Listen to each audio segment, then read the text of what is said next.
bagaimana urusan utang piutang di dalam Islam. Islam ini agama yang berdiri di atas saling ta'awun, saling tolong menolong. Dalam Al-Quran dijelaskan wa ta'awanu 'alal birri wat taqwa wa la ta'awanu 'alal itsmi wal 'udwan. Kita disuruh oleh Allah untuk saling bantu-membantu dalam kebaikan dan ketakwaan. Ada kalanya kita kesulitan uang, maka kemudian kita meminjam kepada orang, maka ini namanya, kalau bentuknya uang namanya babud duyun. Kalau bentuknya barang, nggak punya beras, namanya babul qordi. Kalau bentuknya bakal minjemin untuk penanaman modal, namanya babul qirad.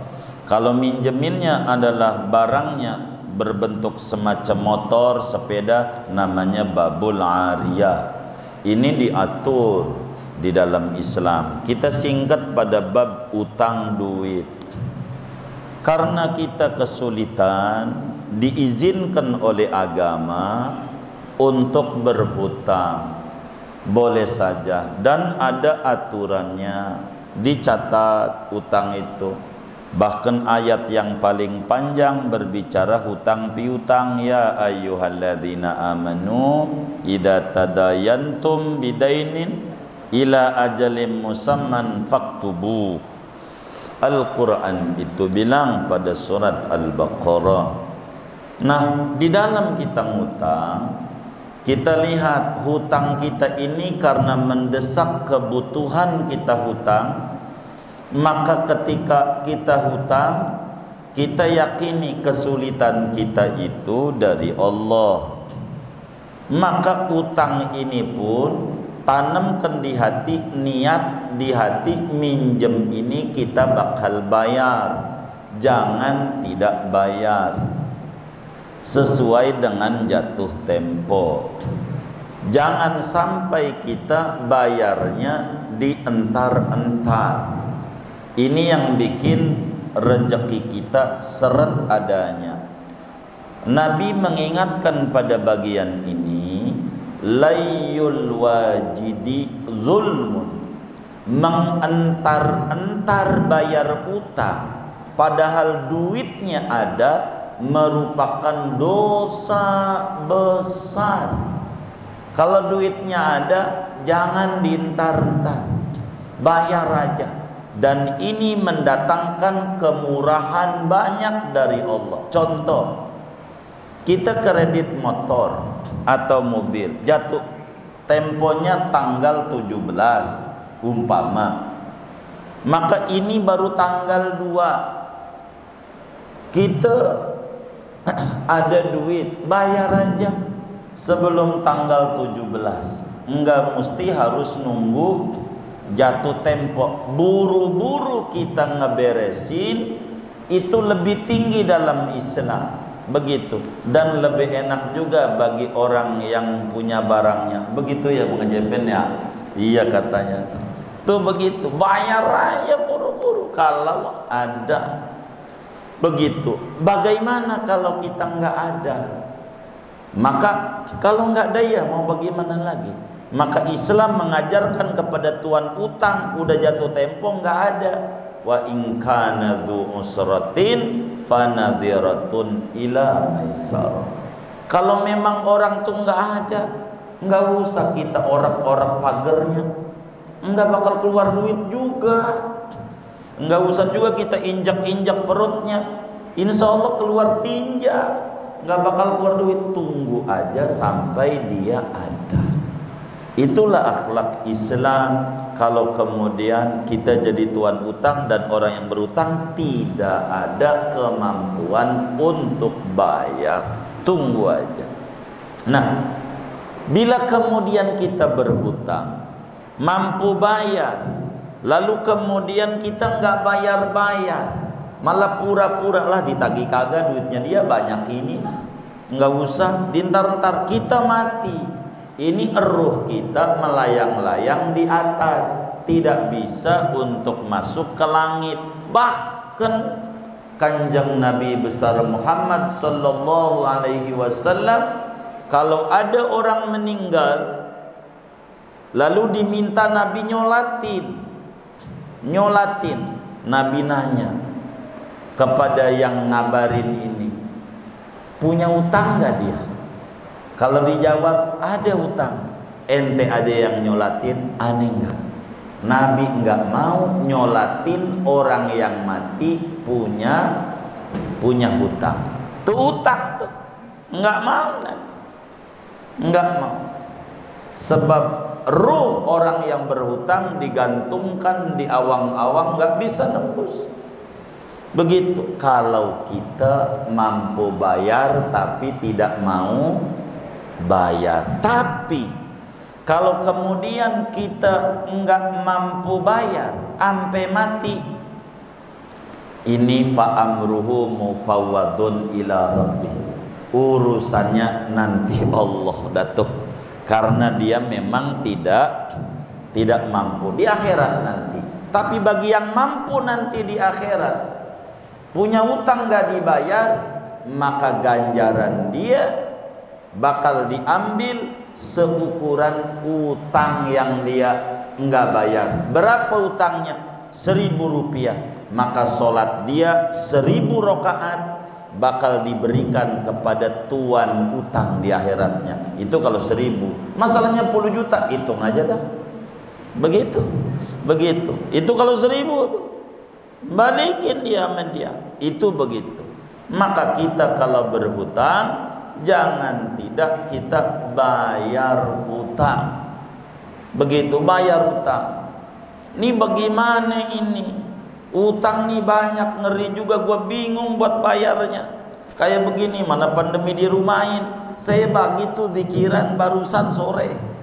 Saya bagi, kalau Anda bingung bayar utang, Anda malam sholat hajat 2 rakaat. Sholat hajat 2 rakaat. 2 rakaat aja, udah bacanya suratnya surat langganan. Apaan? Nah, kuliah kulhu tuh, apal kalau langganan. Salam saudara wirid, zikir. Begitu zikir saudara ngerti hadarat, silakan hadarat. Begitu kepada Nabi, kepada aulia-aulia Allah, kepada ya bunda dah, minta keramat orang tua kita. Begitu baru zikir, baca surat Wadduha 40 kali tuh sekali duduk. Bismillahirrahmanirrahim. Wadduha jangan Wadduha 40 kali. Wadduha bukan. Biasa sampai binikmati rabbika fahadis 40 kali. Habis itu doa yang diajarkan Nabi kepada putri tercinta, perempuan terhebat sejagat raya, Sayyidatuna Fatimah Zahra. Doa, Allahumma ya awwalal awwalin wa ya akhiral akhirin wa ya dzal quwwatil matin wa ya rahimal masakin wa ya arhamar rahimin irhamni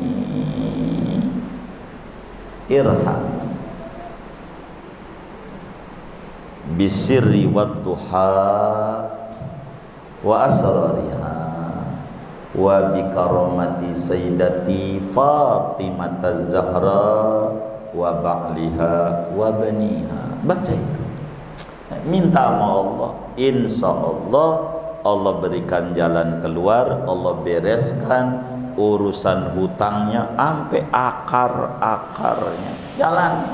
Jangan sekali seminggu, jangan putus, tangisi Allah. Allah mendengarkan. Kalau kita serius, Allah kasih jalannya. Cuman kita utang, Allah kasih duit lah, belum nagih, ini dia duitnya banyak, gua belian dulu. Ini yang jadi susah nih. Pas duitnya ada aja, ya dialihin. Ini jadi masalah. Kalau nanti besok-besok kagak manjur amalan, jangan disalahin. Ini gara-gara pas dikasih sama Allah melenceng niatnya nggak beres. Itu begitu. Kalau kita punya utang, bayar.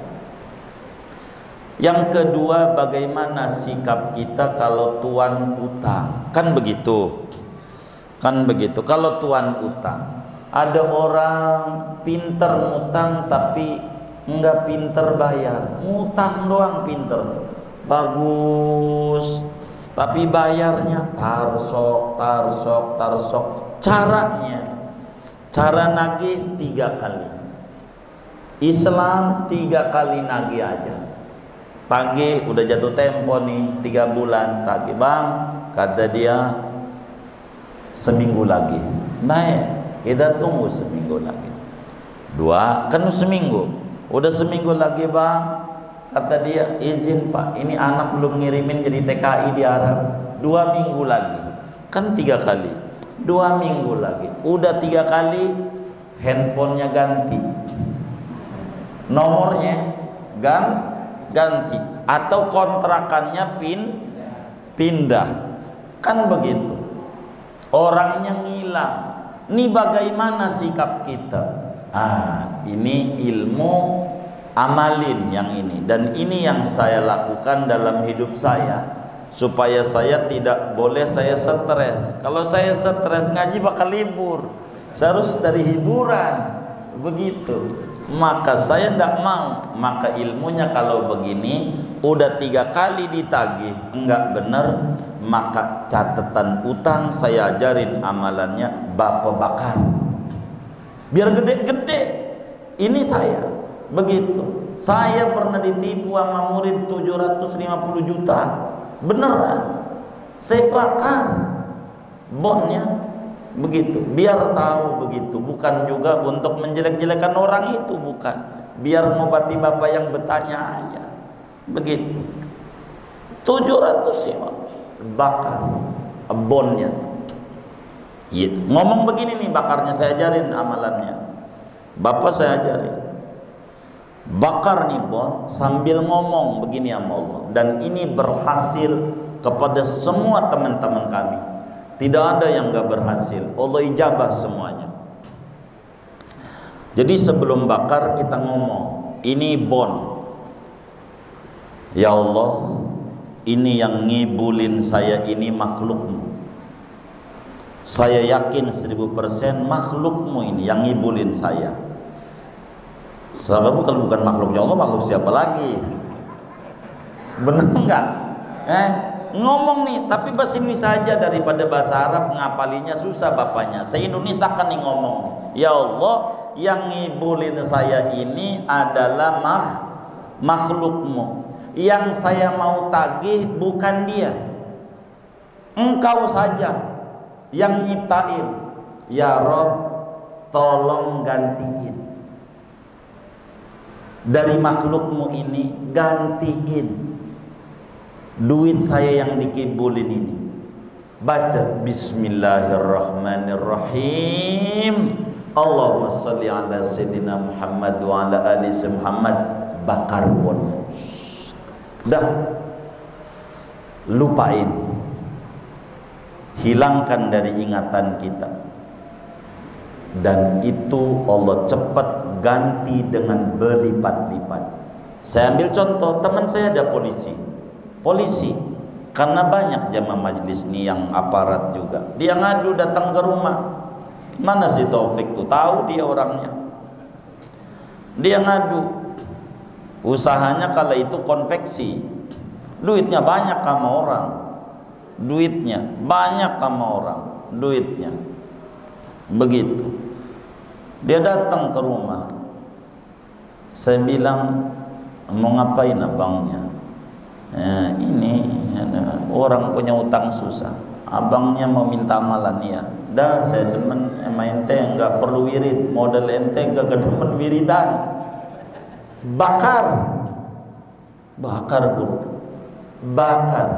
Mau nurut sama saya? Amalin. Alhamdulillah wa syukurillah, dia nurut. Ini banyak nih contohnya. Ini puluhan, bukan 1 2, beneran. Dia bakar. Tidak lama, enggak nyampe setahun, Allah kasih jalan keluar sampai punya rumah. Gede rumahnya. Bagus rumahnya. Begitu. Daerah Jakarta Selatan. punya rumah.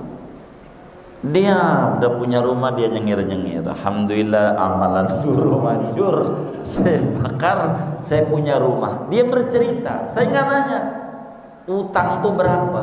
Ini dia dongeng, dia nanya, dia cerita sama saya, guru tahu nggak tuh yang guru suruh bakar tuh berapa bonnya nilainya? Saya nggak tahu sama bapak, sebanyak ini nggak nih bapak kita yang nanya ini?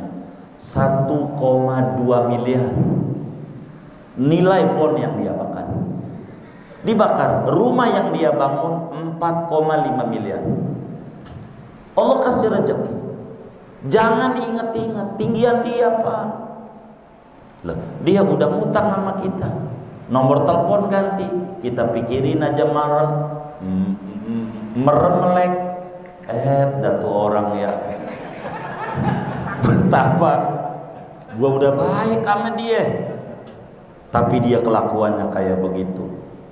Miring ke kanan, lihat udah tengah 12, miring kiri. Padahal gue udah sholat duha, gue udah tahajud, gue dikibulin juga sama dia. Miring begini. Ini yang kita pikirin nih, kira-kira malam itu lagi nginget kita enggak? Kagak. Lagi inget kita enggak?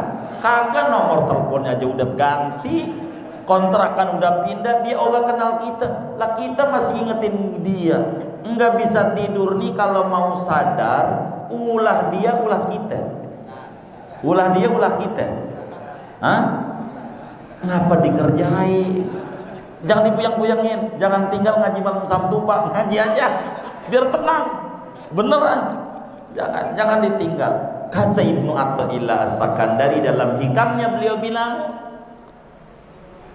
liyukhaffif alamal bala'i minka ilmuka bi annahu subhanahu wa ta'ala wal mubli. Keyakinan Anda yang ngasih cobaan kayak begini adalah Allah, akan meringankan beban derita yang ada. Allah yang uji. Kita ambil baik sangka Allah. Jangan-jangan ada zakat yang belum kita keluarkan, akhirnya dikibulin orang. Kalau ini enggak ada, munculin lagi. Anggap aja jenggot yang lagi dicukur. Kalau jenggot dicukur makin dikit makin banyak, makin dikit makin banyak. Ini Allah mau ngasih duit banyak. Saya begitu, begitu dikibulin itu. Sampai teman-teman saya, datu si guru 750 juta kan beli motor lumayan dapat banyak itu. Begitu, ngapa? Biarin. Tapi dengan begitu kita ketahuan. Dia hilang, teman-teman kita, anak-anak majelis yang rusak-rusak, habis Allah bersihkan. Yang gak benar-benar bakal keluar dari ini tempat. Begitu Allah bangkitkan. Usaha kami maju, bangkit, enggak Pak. Dan tidak ada yang tahu itu teman majelis. Kami ngajar aja. Begitu dia sih nyengir aja. Padahal kita lagi puyeng juga. Begitu kami enggak ada itu. Begitu enggak ada. Kami puyeng begitu. Bagaimana? Begitu. Mana murid kita? Apa iya murid kita ngibulin kita? Tapi faktanya iya. Tapi begitulah hidup. Jadi Bapak bakar bonnya. Beneran Pak.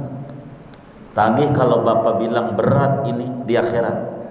Bakar. Jangan diingat-ingat. Bapak amalin ini, Bapak bakal diberikan banyak hal dari Allah. Beneran. Begitu. Jangan. Udah lupain. Dia aja kagak mau ingat kita, ngapain kita nginget dia, tinggian dia. Saya jiwanya begitu, los. Saya nggak mau puyeng. Orang begini-begini, dah biarin, terserah dia.